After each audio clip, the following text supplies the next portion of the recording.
వంగవీటి నరేంద్ర గారు, సాయి కృష్ణ సిఐ నాగరాజే హత్య చేశారనే అనుమానాలు సిట్ రిపోర్టు కొంతవరకు తేలుస్తున్న పరిస్థితి.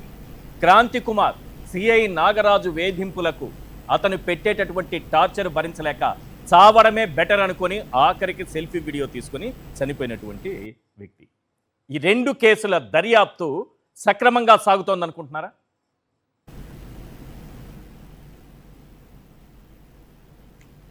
ముందుగా నమస్కారం మీకు, ప్యానెల్ సభ్యులకండి, అట్లానే సాక్షి ప్రేక్షకులకి.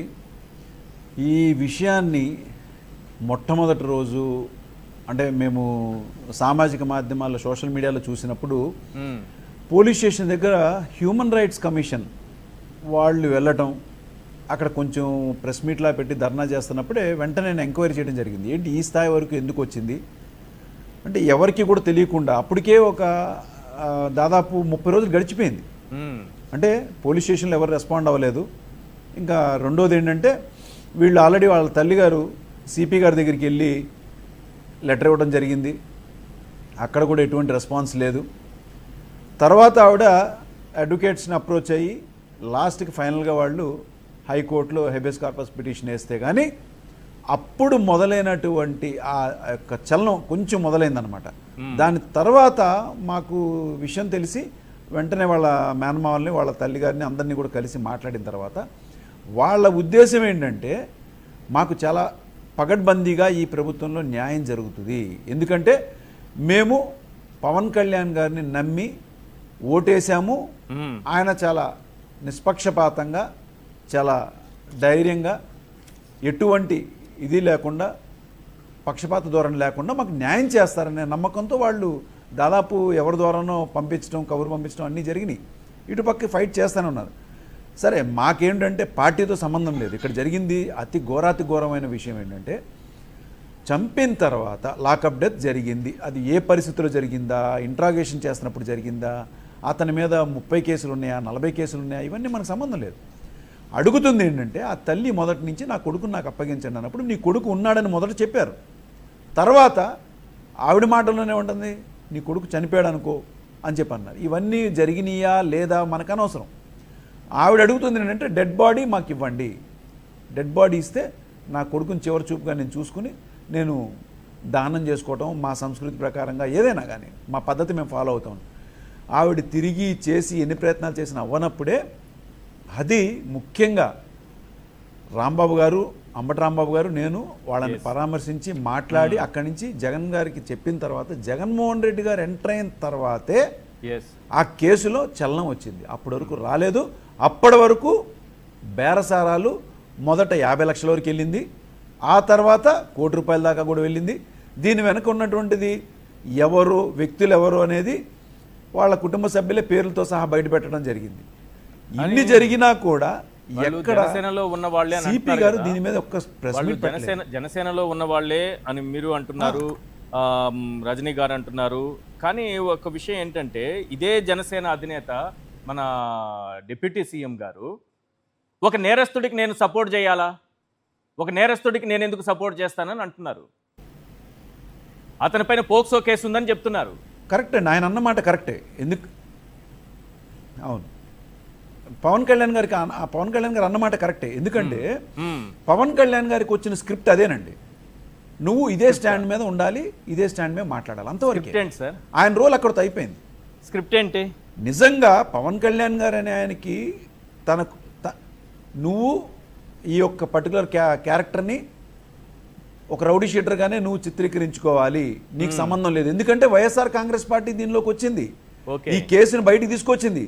దీని వెనక ఉన్నటువంటి పెద్దల మొత్తాన్ని కూడా బయటికి తీసుకురావాలంటే సిట్టు వల్ల కాదు, సిబిఐ ఎంక్వైరీ అనేది జరగాలి. సిబిఐ ఎంక్వైరీ జరిగితే అది సిపి గారు ఉన్నారా, డీజీపీ గారు ఉన్నారా, హోమ్ మినిస్టర్ గారు ఉన్నారా, లోకల్ ఎంపీ ఉన్నారా, ఎమ్మెల్యేలు ఉన్నారా, ఎవరెవరు ఉన్నారో మొత్తం అందరి పేర్లు బయటకు వస్తాయి.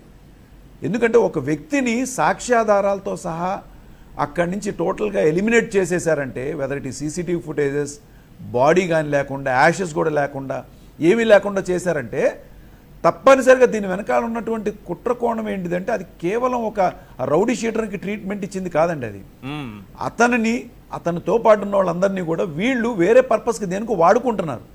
ఆ విషయాలన్నీ బయటకు వస్తాయని చెప్పని భయం వేసే సాక్ష్యాధారాలనే కూడా లేకుండా అసలు యాక్చువల్గా సుప్రీంకోర్టు గైడ్లైన్స్ ఉంది, కంపల్సరీ 2 years అన్న మినిమం దాని స్టోరేజ్ మెయింటైన్ చేయాలి, బ్యాకప్ మెయింటైన్ చేయాలి ప్రతి చోట, 1.5 year, 18 police stations CCTV footages అని చెప్పని. దాన్ని ఎవరు ఫాలో అవుతున్నారు?